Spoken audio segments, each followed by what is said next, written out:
The wheat field stretched golden under two suns, and Lily was supposed to be collecting eggs from the chicken coop. Instead, she sat on the fence watching clouds that looked like giant space whales. Her father always said she had too much imagination for an 8-year-old. Her mother said that was what made humans special. A sound like thunder rolled across the sky, but there were no clouds dark enough for storms. Lily looked up and saw fire streaking across the blue. Something was falling from space, trailing smoke and sparks. It disappeared beyond the forest line, and the ground shook hard enough to knock her off the fence.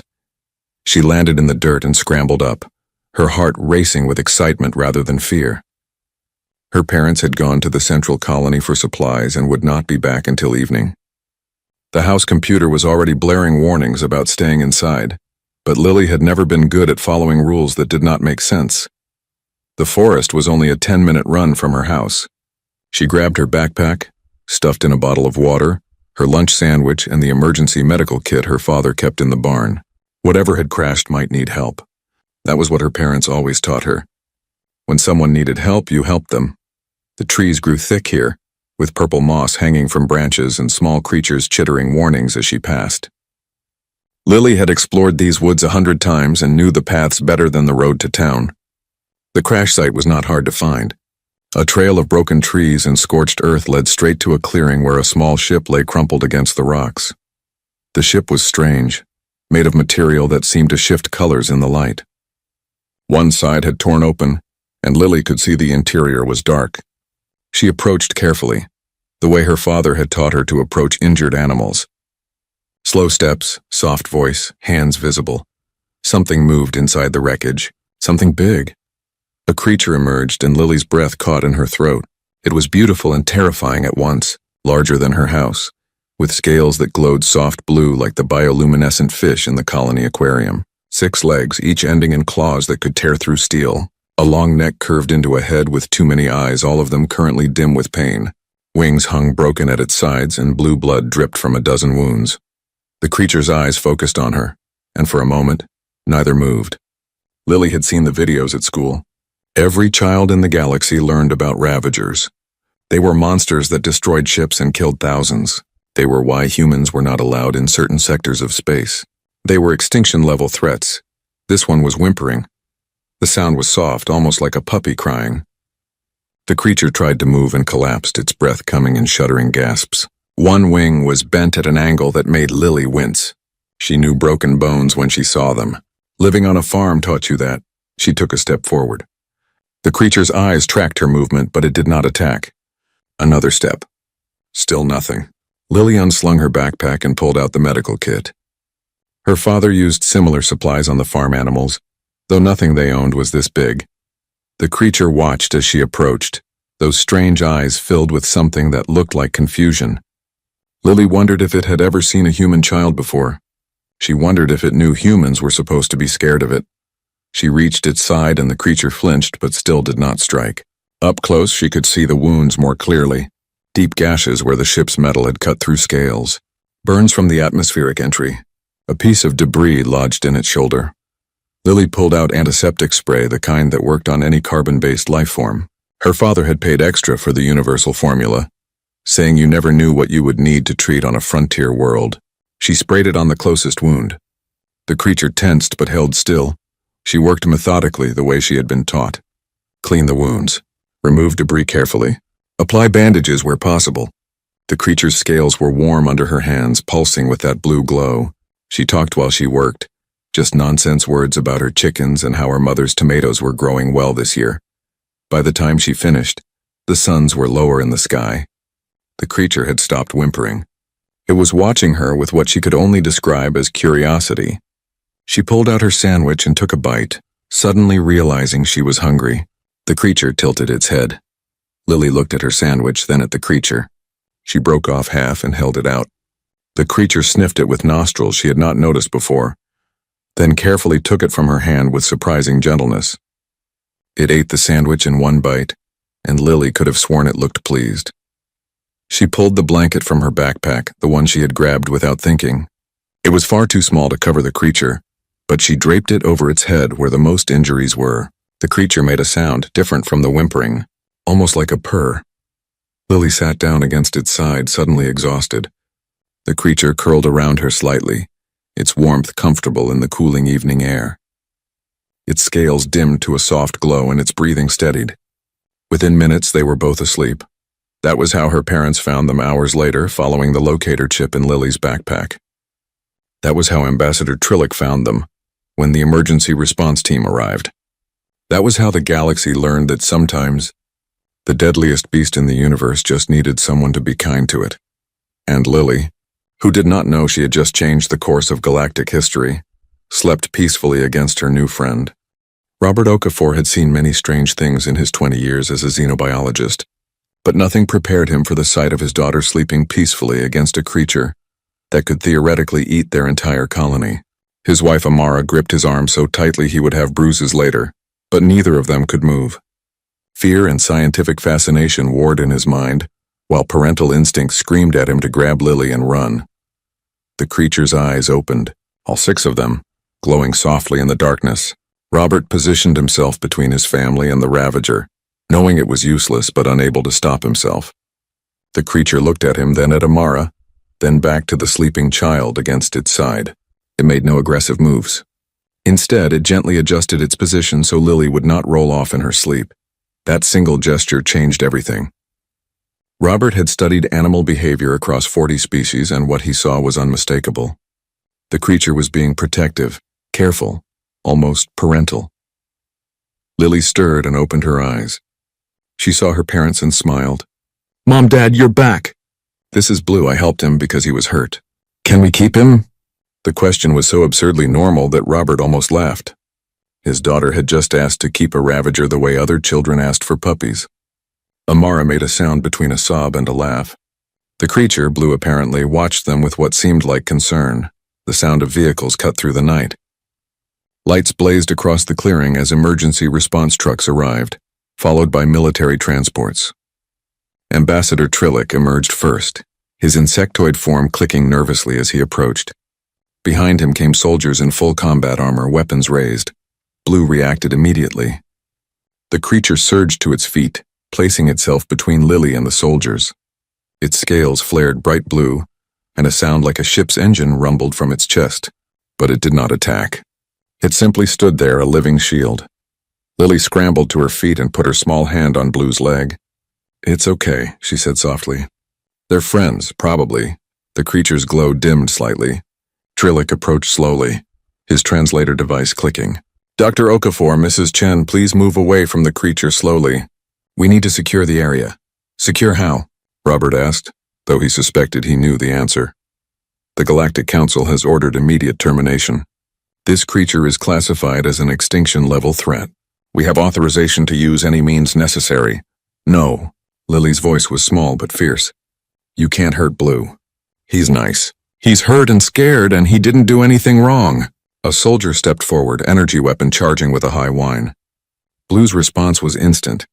The creature spread its wings, broken as they were, making itself larger. That rumbling sound grew louder, but still it did not attack. It was warning, not hunting. Robert made a decision that would define the rest of his career. He stepped forward, placing himself alongside his daughter.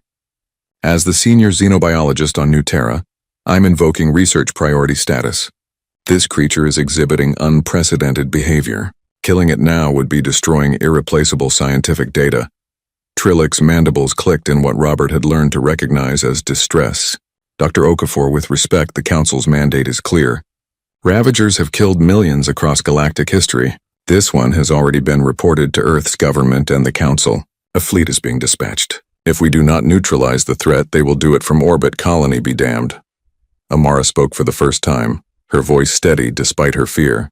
"Then let them come and see what we see. This creature had hours alone with our daughter. She is unharmed.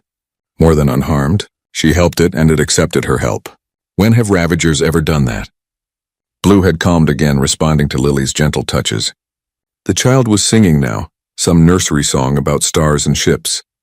The creature's eyes dimmed to a soft glow, and it lowered its head closer to her level. The soldiers watched with weapons ready, but confusion was replacing aggression on their faces. One of them spoke quietly to his companion. "My kid has a pet lizard that acts like that when she sings to it. Trillick moved closer, his scientific curiosity overriding protocol. How did this happen, child? Lily looked up, still petting Blue's scales. He crashed and was hurt. I fixed his cuts and gave him my sandwich. He was hungry and scared. Wouldn't you be scared if you crashed and everything hurt? The simple logic from an 8-year-old child made the armed soldiers look at each other uncomfortably. Trillick made a decision of his own. He tapped his communication device. Ambassador Trillick to Council Observation Post. I am delaying termination order pending scientific investigation. The situation is not as reported. The response was immediate and angry. Negative, Ambassador. You do not have authority to delay Council mandate. Terminate the creature immediately, or we will consider New Terra colony in violation of galactic law. Robert watched his daughter teaching the galaxy's most feared predator to sit. Blue was doing it clumsily, clearly wanting to please the small human. The creature weighed several tons and could move faster than ships, but it was sitting on command for a child's approval. What if they're wrong? Robert said quietly. The Council, the histories, all of it. What if we never understood Ravagers because we never tried anything except killing them? Trillick watched as Lily pulled a ball from her backpack and tossed it. Blue watched it roll, looked at Lily, then carefully retrieved it in jaws that could crush steel. The creature brought it back and dropped it at her feet, its whole body language radiating pleasure. This is impossible, Trillick whispered. Ravagers are not domesticable. They are not social. They are engines of destruction. Or, Amara said, they are something we never gave ourselves a chance to understand. Blue laid down, allowing Lily to climb onto its back. The creature moved slowly, carefully, like a parent giving a child a first ride. Lily laughed, delighted, and Blue's scales pulsed with what could only be happiness. The communication device crackled. Ambassador, the fleet will arrive in 18 hours. You have until then to comply, or New Terra will be considered a hostile world harboring a Class 5 biohazard. This is your final warning. Robert looked at his daughter, who was now showing Blue how to play fetch properly. He looked at his wife, who nodded. He looked at Trillick, who seemed frozen in indecision. Then we have 18 hours to prove them wrong, Robert said. 18 hours to change the mind of an entire galaxy. Blue caught the ball again and brought it back, and Lily hugged the creature's massive head. Good boy, Blue, you're such a good boy. The deadliest beast in the galaxy purred. The emergency session of the Galactic Council had been running for 6 hours, and the chamber was filled with the sounds of 100 different species all shouting at once. The holographic display showed the same footage on repeat, a human child playing with a Ravager. A creature that had destroyed civilizations was fetching a ball like a trained animal. Council leader Mora, a tall crystalline being whose species had lost 2 colony worlds to Ravagers 3 centuries ago, called for order. The chamber gradually quieted. We have heard testimony from Ambassador Trillick. We have seen the footage. The question before us is simple. Do we allow this situation to continue, or do we enforce the Ravager protocols established after the Great Purge? A delegate from the Krell Empire stood, his forearms gesturing dramatically. This is madness. My great-grandfather survived a Ravager attack. He watched those monsters tear through our defense fleet like paper. 40,000 died in less than an hour. Now we are supposed to believe one is playing with a human child. The footage is clear, said Representative Yuna from the Science Council. The creature exhibits none of the aggressive patterns documented in historical encounters. In fact, its behavior more closely matches pack-bonding species. Social behavior. Protectiveness toward young. Impossible. The Krell delegates' voices rose in fury. Ravagers do not bond. They destroy. This must be some kind of trick or mind control. Humans are from a Deathworld. Perhaps they have the ability to dominate dangerous species. On New Terra, Robert watched the broadcast while running tests on Blue. The creature sat patiently as medical scanners passed over its body, only occasionally glancing toward Lily, who was doing homework nearby. Every time Blue looked away from the scanners, Lily would call out encouragement, and the creature would settle again. Look at this, Robert said to Amara and Trillick, who had remained to observe. Blue's neural patterns spike every time Lily speaks. Not aggression spikes. These are the same patterns I see in bonded pairs of lesser species. Oxytocin-equivalent chemicals. Emotional attachment responses. Trillick examined the data, his mandibles clicking rapidly, a sign of extreme agitation. This contradicts everything in our databases. Ravagers do not have the neural structures for bonding. Their brains are designed for hunting, migration patterns, and territorial behavior. Nothing more. Then our databases are wrong, Amara said. She was reviewing the wreckage of Blue's ship. Look at this. The ship's computer has partial data intact. This was not a military vessel. It is a transport. And these markings, they match research station protocols. Robert joined her, his scientific mind racing. A research station? Studying what? Studying Ravagers, apparently. Amara pulled up more data. There are fragments here about behavioral studies. Something about juvenile development. And look at this, dated codes from before the Great Purge. Trillich's body went rigid. That is impossible. All Ravagers were eliminated in the Purge. The Council was thorough. We hunted them across 50 systems. Or, Robert said slowly, someone saved some. Someone was studying them in secret. The broadcast from the Council chamber continued. A new speaker approached the podium. An elderly representative from a species Robert did not recognize. Her voice was soft but carried authority. I am Keeper Senna. I am 412 years old. I was there during the final days of the Great Purge. I watched us hunt the last Ravagers. I watched them die, and I voted in favor of their extinction. She paused, her ancient eyes heavy with memory. But I want to share something that was classified after the war. Something the Council chose to forget. Murmurs filled the chamber. Mora gestured for silence. The last Ravager we encountered did not attack us, Senna continued. It was protecting something. A crashed ship, much like the one on New Terra. When we destroyed it and examined the wreckage, we found bodies, small bodies, children of another species, one long extinct. The Ravager had been guarding their remains. It fought us to protect the dead. The chamber erupted in noise. Senna raised her hand. We classified this because it did not fit our narrative. We had already committed to extinction. Admitting that Ravagers might be capable of protective behavior would have meant admitting we might have been wrong. So we buried the report and finished the purge. Robert's hand shook as he accessed historical databases, searching for what Senna mentioned. Amara was already ahead of him, pulling up fragments of old reports, classified documents that her engineering security clearance could barely access. Here, she said. Species file. The ancients of Cora Prime, extinct approximately 800 years ago. They were one of the first spacefaring civilizations. And look at this. Cultural records mention sky guardians that bonded with their children as rites of passage. Sky guardians with 6 legs and blue scales. Robert read. Sacred bonds that lasted lifetimes. Each child at age 7 would journey into the wilderness to find their guardian. The bond was considered essential to adulthood. Trillich was accessing the same files, his translator clicking rapidly. The ancients died from a plague. Entire species wiped out in less than a year.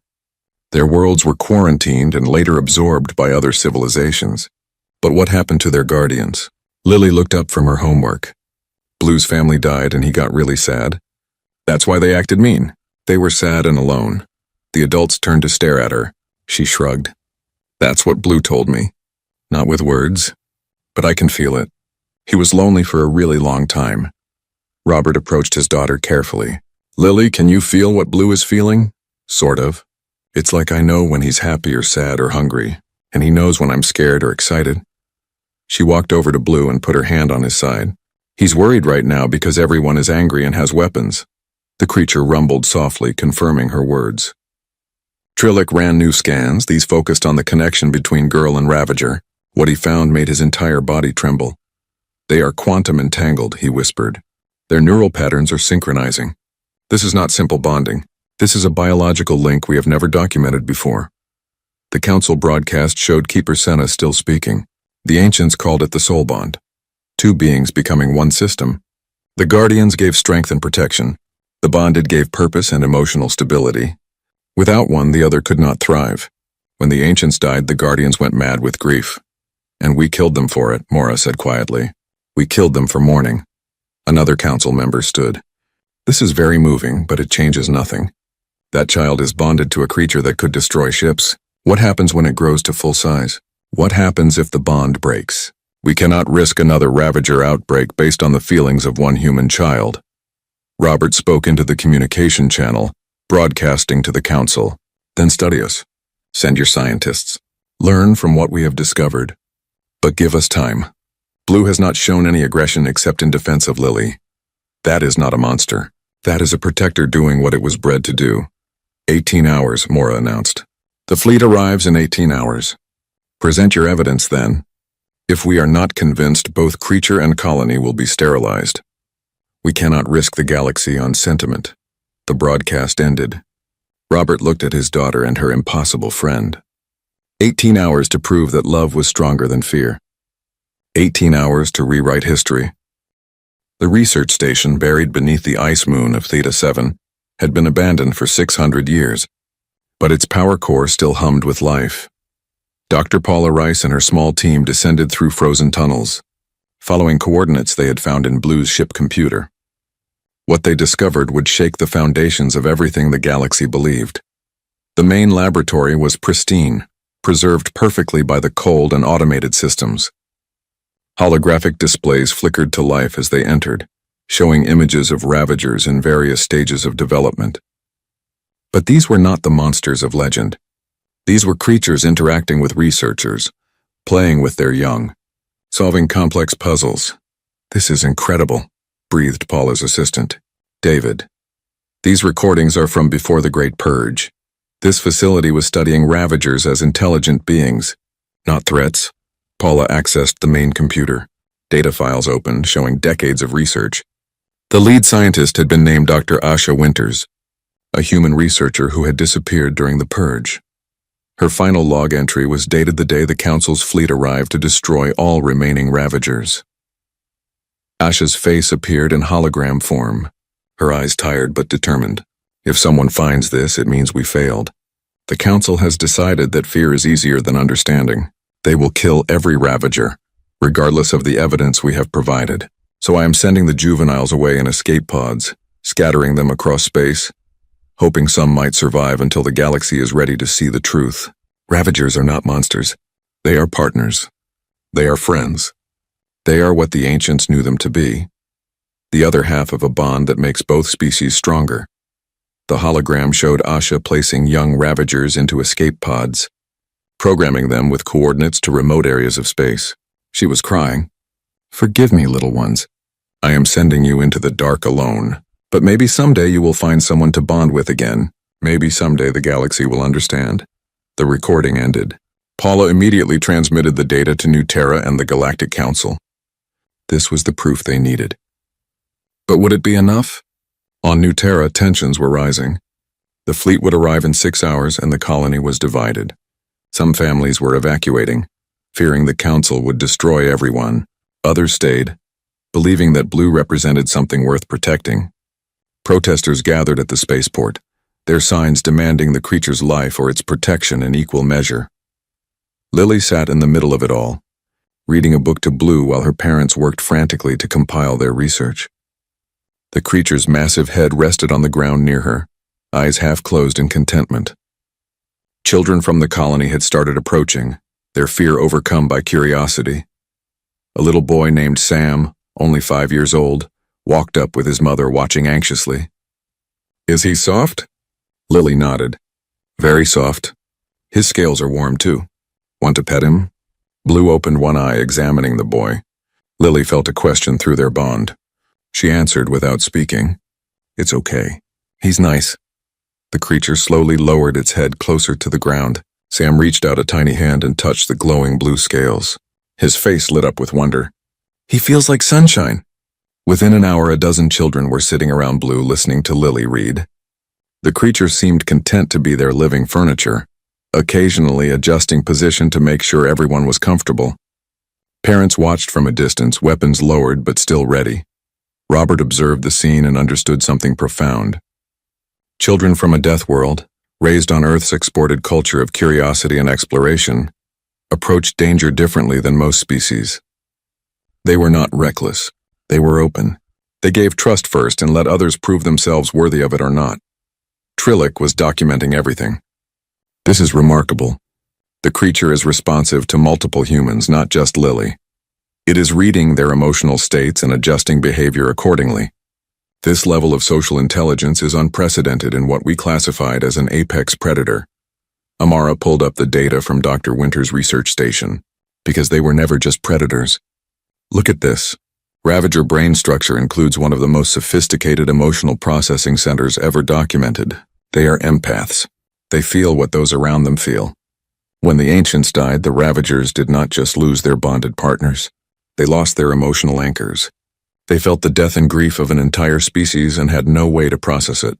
So they went mad, Robert concluded. And every species they encountered after that was met with the accumulated grief and rage of creatures that could not cope with what they had lost. A new message came through from the council. Keeper Senna's voice was urgent. Dr. Okafor, we have reviewed Dr. Winter's research. It is compelling. However, several council members are arguing it changes nothing. They claim that even if Ravagers were once bonded creatures, the ones that remain are too damaged, too dangerous. They want to classify Blue as an exception and eliminate all others. All others? Robert's blood ran cold. There are more? We detected 5 more Ravager signals in deep space. They are moving toward New Terra. The Council believes it is an attack formation. Fleet commanders have orders to fire on sight. Lily looked up from her book, her face suddenly pale.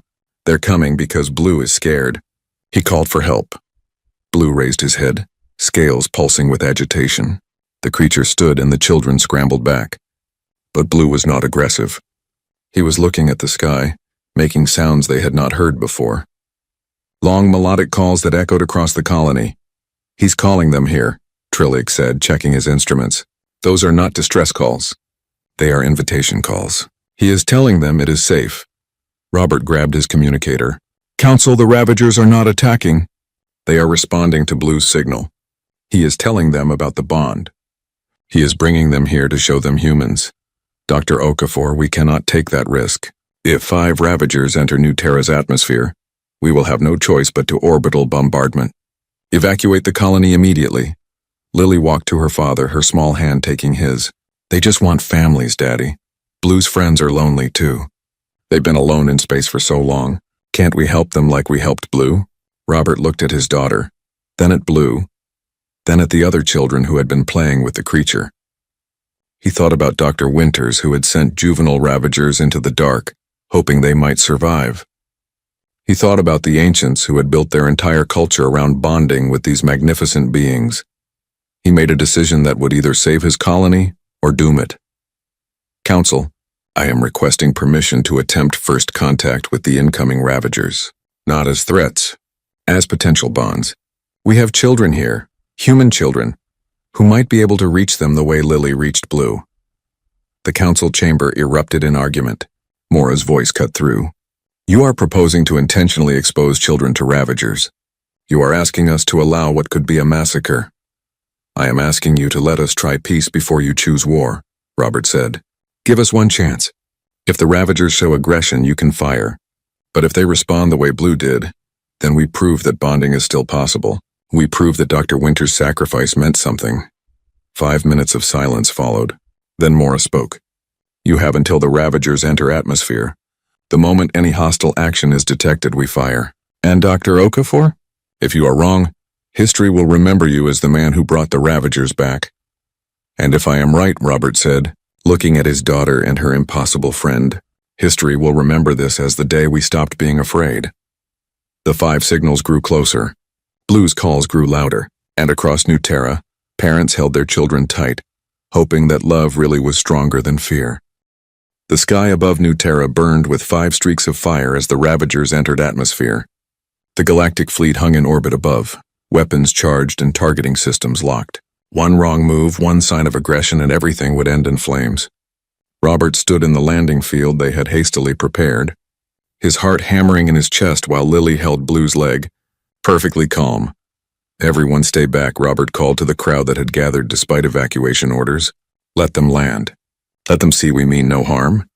The first Ravager touched down with surprising grace for something so massive. Its scales glowed green instead of blue, and it was slightly larger than Blue. The creature's eyes swept across the assembled humans, and Robert could see the same confusion that Blue had shown. It expected weapons, expected attacks. Instead, it found a child waving at it. The second Ravager landed, this one with purple luminescence. Then red, then gold, then white. 5 magnificent creatures standing in the field, their scales creating a light show of colors. They were all juveniles like Blue, all survivors of Dr. Winters's desperate rescue mission, all alone for centuries, drifting through space in suspended animation until Blue's calls woke them. The fleet commander's voice crackled over the speakers. Dr. Okafor, 5 Class 5 biohazards have landed on your position. We are tracking elevated stress hormones and defensive posturing. Recommend immediate evacuation before we engage. Wait, Robert shouted. They are not attacking. They are confused and scared. Give us a chance. Blue stepped forward, moving slowly toward the other Ravagers. Lily walked beside him, her small hand still on his leg. The 5 creatures watched them approach, their body language shifting from defensive to curious. Blue made those melodic sounds again, and the others responded in kind. They are talking, Trillick said, his instruments going wild. Actual complex communication. This is not simple animal vocalization. This is language. Lily stopped a few feet from the green Ravager and smiled. Hi, my name is Lily. This is Blue. Are you lonely too? The creature tilted its massive head, studying this tiny human child who showed no fear. Slowly, carefully, it lowered its head to her level. Lily reached out and touched its snout. The green scales pulsed brighter, and the creature made a sound like a sigh. Other children started emerging from the crowd, drawn by curiosity and the sight of Lily's bravery. Sam ran up to the purple Ravager, his mother calling after him in panic. The creature watched the boy approach, then mimicked what Blue had done earlier. It lowered its head to the ground. Sam giggled and patted the purple scales. You're pretty. More children came forward. A girl named Anna approached the red Ravager. Twin boys walked up to the gold one together. A teenager named Felipe, who had been paralyzed from an accident and used a hovering wheelchair, moved toward the white Ravager, which was the largest of the 5. The white Ravager approached Felipe with careful steps, its eyes locked on the wheelchair. It made a questioning sound, and Felipe laughed nervously. Yeah, my legs don't work. Crashed my dad's hoverbike last year. The creature moved closer, examining the chair with clear intelligence. Then it did something no one expected. It laid down beside Felipe and extended one wing, creating a ramp of sorts. The meaning was clear. You want me to climb on? Felipe asked, looking at Robert for permission. Robert's scientific mind wrestled with his parental instincts, but he nodded. Felipe maneuvered his chair onto the wing, and the white Ravager carefully stood, lifting the teenager up to its back. Felipe's face showed pure joy. I'm flying. I'm on something that flies. The sight of children bonding with Ravagers spread across the galaxy in real time. The Council watched. The fleet watched. The entire known universe watched as humanity's children did what no military force could ever accomplish. They made friends, but not everyone was pleased. A faction of council members, led by the Krell delegate, launched a secret override protocol. Without Mora's authorization, 3 fleet ships broke formation and fired on New Terra. The attack came without warning.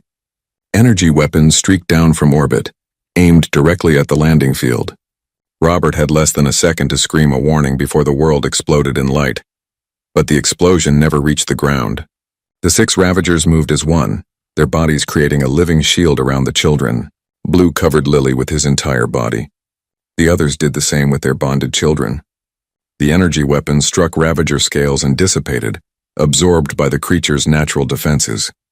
The white Ravager, with Felipe still on its back, took the worst of it. The blast burned through its wing and shoulder. Blue blood sprang across the field. Felipe screamed, feeling the creature's pain through their new bond. The Ravager stumbled but did not fall, did not let the child be harmed. Lily felt Blue's agony as he absorbed energy meant for her. She felt the pain of all 6 creatures as they sacrificed themselves for human children they had just met, and she felt something else, rage. Not her rage, Blue's rage. The rage of every Ravager that had ever lost someone they loved. But this time it was focused. It was righteous. Blue raised his head toward the sky and screamed. The sound was unlike anything they had heard before. It was not a roar or a call. It was a command, and it was answered. The sensors went insane. Trillick stared at his instruments in disbelief. Impossible. There are Ravager signatures appearing everywhere. Hundreds of them. They were hiding. They were always hiding. The sky filled with shapes. Ravagers of every size and color emerged from behind moons, from asteroid belts, from the dark spaces between stars. They had been there all along, surviving, waiting, hoping, and now they answered the call of juveniles who had finally found what they had all lost. They answered the call to protect the bonded. The fleet commander's voice was panicked. "We have multiple hostile contacts. Hundreds, request immediate backup." But the Ravagers did not attack the fleet. They positioned themselves between the ships and New Terra, a living wall of protection. The message was clear. "Touch the children and you face us all." Mora's voice cut through the chaos. "Fleet, stand down!" Ships that fired without authorization. "You are relieved of duty and will face council justice. All remaining ships hold position." "Do not fire!" The 3 rogue ships tried to maneuver for another shot, but they were not facing military vessels. They were facing creatures that could survive in the vacuum of space and move faster than any ship. Adult Ravagers swarmed the rogue vessels, not destroying them but disabling them. Weapon systems were torn away with precision. Engines were carefully shut down. The ships were left floating, intact but helpless. On the ground, children were crying, not from fear but from the pain they felt through their bonds. The wounded Ravagers were bleeding, and their bonded humans felt every injury. Medical teams rushed forward, no longer afraid. If the creatures would die for their children, then the children's parents would help save them. Robert worked on the White Ravager, while Felipe held the creature's head, whispering comfort. "You saved me. Now let us save you." Amara coordinated medical teams across all 6 wounded Ravagers. Trillic assisted, his scientific detachment replaced by genuine concern. The entire colony came together, human and Ravager working side by side. Blue was the worst injured, having taken the most direct hits. Lily sat beside his head, tears streaming down her face. "Don't leave me, Blue, please don't leave me. I need you." The creature's eyes were dim, its breathing shallow. Robert worked frantically, but the injuries were severe. Blue was dying, and they did not have the medical knowledge to save a Ravager. Above them, the adult Ravagers descended, landing in the field. They formed a circle around the wounded juveniles and the humans working to save them. They began to glow, all of them together, creating light that grew brighter and brighter. Trillic recognized what was happening. "They are sharing life force. The bonded pairs, they can transfer energy between them. The adults are doing it for the juveniles." Light flowed from every adult Ravager, converging on the wounded 6. Blue's scales began to glow brighter. His wounds started closing. All 6 juveniles were healing, sustained by the collective will of their species and the love of their human bonds. When it was over, Blue stood and nuzzled Lily, who hugged him as hard as she could. Around them, 5 other children embraced their Ravagers, and an entire galaxy watched in silence, finally understanding what they had almost destroyed forever. 20 years had passed since the day everything changed, and Lily stood on the deck of the exploration vessel Unity, looking out at stars that no human had ever seen before. Blue was beside her, now fully grown and magnificent, his scales glowing with that familiar, soft blue light. His head was level with the deck railing, massive even after 2 decades of growth. "Ready for another first contact?" she asked him, not needing to speak aloud but doing so anyway because she liked the sound of her own voice sometimes. Blue rumbled his agreement, the sound vibrating through the ship's hull. Behind them, the crew prepared for their approach to an unknown planet. Half the crew were humans. The other half were Ravagers bonded to those humans. This was the 73rd world they had explored together in the 5 years since the Unity launched. 72 times they had found a new species. 72 times they had approached with friendship instead of weapons. Felipe piloted the ship from his command chair, his Ravager Snow resting nearby. The white creature had grown into the largest of their original 6, and Felipe had regained the use of his legs through the bond. The connection had stimulated nerve regeneration in ways doctors still did not fully understand. He walked now, but he still used the chair sometimes out of habit and comfort. "Approaching the planet's orbit," Felipe announced. "Sensors show technological civilization. Pre-warp, but they have satellites and space stations. How do you want to approach?" Lily considered. First contact was always delicate. Over the years, they had learned that showing up with Ravagers could cause panic. But showing up alone and then revealing Ravagers later felt like deception. They had settled on a middle path. Standard protocol. "Single shuttle, Blue and I will go down. You stay in orbit with Snow until we assess the situation." The planet was beautiful. covered in purple oceans and green continents. The inhabitants, they soon learned, were called the Dora. They looked like bipedal otters with 6 arms and expressive faces. Their technology was impressive for their development stage, but they were decades from space travel beyond their moon. Lily landed the shuttle in an open field near the largest city, broadcasting messages of peace in every language the Unity's computers could formulate. Within an hour, they had an audience. Hundreds of Dora gathered at a safe distance, their large eyes watching the strange craft with curiosity and fear. Lily opened the hatch and stepped out alone, hands visible and empty. She had learned that first impressions mattered most. "Hello, my name is Lily. I come from a place called Earth. We mean you no harm. We explore and make friends." The Dora chattered among themselves in high-pitched voices. Finally, one approached. An older individual wearing robes that suggested authority or wisdom. "I am Elder Pri, you come from the sky. The legend said sky travelers would come. Are you gods?" Lily smiled.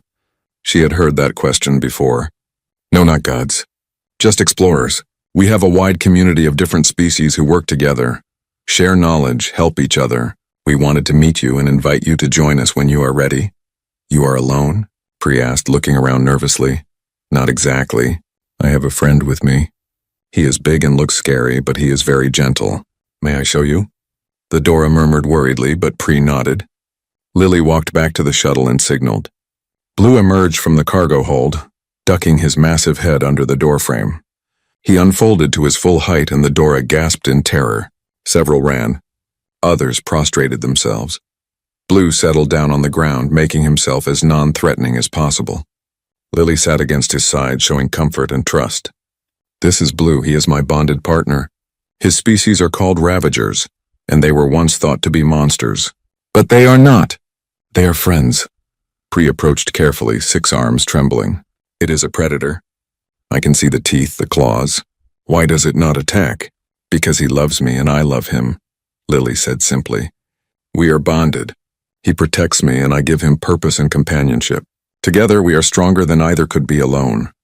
Blue lowered his head to Pri, who reached out one tentative arm and touched the glowing scales. The elder's eyes widened. "It is warm, like sunlight, and I feel calm." "How?" "Ravagers are empaths," Lily explained. "They feel emotions and can share them. Blue is sharing his peace with you, showing you he means no harm." Over the next few days, Lily and Blue stayed with the Dora, teaching them about the Galactic Council, about humans and Ravagers and all the other species in their community. The Dora were fascinated, their scientists asking endless questions. Young Dora children played with Blue the way Lily had all those years ago, and Blue was endlessly patient with them. On the 5th day, Elder Pri made a request. "We have legends of companions, creatures that bonded with our ancestors long ago but were lost in a great disaster. Could your Ravagers bond with Dora as they bond with humans?" Lily contacted the Unity. "What do you think, Felipe? Should we try?" Felipe's voice was thoughtful. "The bonding seems to work because both species need something the other provides. Humans give Ravagers emotional stability and purpose. Ravagers give humans protection and enhanced abilities. If the Dora have similar emotional complexity, it might work, but we should be careful." They decided to try with one volunteer, a young Dora named Klee who was curious and brave. They brought down one of the unbonded Ravagers from the Unity, a young female with silver scales. The meeting was supervised carefully with medical teams on standby. Klee approached the silver Ravager the way Lily had taught her. Slow, gentle, projecting calm and friendship. The Ravager responded, lowering her head. Klee touched the scales and gasped. "I feel her. She is scared but hopeful. She has been alone for so long." The bond formed over several hours, different from the immediate connection Lily and Blue had experienced, but no less real. When it was complete, Klee and the Ravager, now named Silver, moved in perfect synchronization. The young Dora laughed with joy. "I understand now. This is what we lost. This is what our ancestors had." News spread across the Galactic Council. The Dora were not the first new species to bond with Ravagers, but they were the first non-Deathworld species to do so successfully. It proved that bonding was not about how dangerous or fearless a species was. It was about emotional openness, about the willingness to trust and be vulnerable. Lily returned to New Terra between missions, visiting her parents and the memorial they had built for Dr. Asha Winters. The researcher who had saved the Ravager juveniles was now recognized as a hero across the galaxy. Her research facility had been restored and converted into a bonding center where any species could come to meet Ravagers and potentially form bonds. Thousands had bonded in the 20 years since Lily first met Blue. Ravagers were no longer seen as monsters but as partners. Crime rates dropped on worlds with bonded pairs. Wars ended when both sides realized Ravagers would not fight against other bonded Ravagers, forcing peaceful negotiation. Medical advances came from studying the life-sharing abilities of bonded pairs. The galaxy was changing, all because an 8-year-old girl saw a scared animal instead of a monster.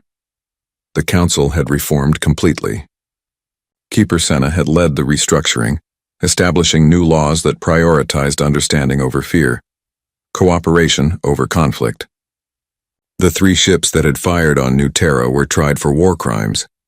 Their crews served sentences helping to rebuild worlds damaged by fear and prejudice. Ambassador Trillick became the director of interspecies relations, working from New Terra, which was now designated as a sanctuary world. The colony had grown into a major city, with Ravagers integrated into every aspect of life. Schools taught children about bonding. Medical centers specialized in cross-species health. The spaceport was the busiest in the sector.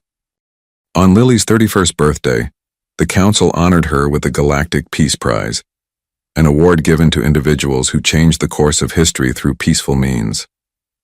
She stood before representatives of 500 species, Blue beside her, and gave a speech that would be remembered for generations. 20 years ago, I met someone who was hurt and scared. I did not see a monster. I saw someone who needed help. That is all I did. I helped someone who needed it. Every being in this galaxy, no matter how scary they look or how different they are, feels pain and fear and loneliness. They also feel love and joy and hope. If we remember that, if we lead with compassion instead of fear, then there is nothing we cannot accomplish together. Blue nudged her gently, and Lily smiled, scratching behind the ridge of his jaw where she knew he liked it. My friend here taught me that the strongest bonds are formed in moments of vulnerability. When we are brave enough to be vulnerable, to show our true selves, we give others permission to do the same. That is how we turn enemies into friends. That is how we turn monsters into family. The chamber filled with sounds of approval from 500 different species, and somewhere in deep space, Ravagers felt the emotion through their bonds and added their voices to the chorus. The galaxy had learned what a Deathworld child knew instinctively. Love was stronger than fear. Compassion was braver than violence. And sometimes, the deadliest beast just needed someone to call it friend. Lily and Blue returned to the Unity, ready for their next mission. There were still unexplored worlds, still species that had never met humans or Ravagers. There were still first contacts to be made, still friendships to forge. The work would never be done, but that was okay. They had all the time in the world, and they had each other. As the Unity jumped to faster-than-light travel, Lily looked at Blue and smiled. So where should we go next? Blue's scales pulsed with excitement, and through their bond, Lily felt his answer. Anywhere, everywhere, together. And that was enough.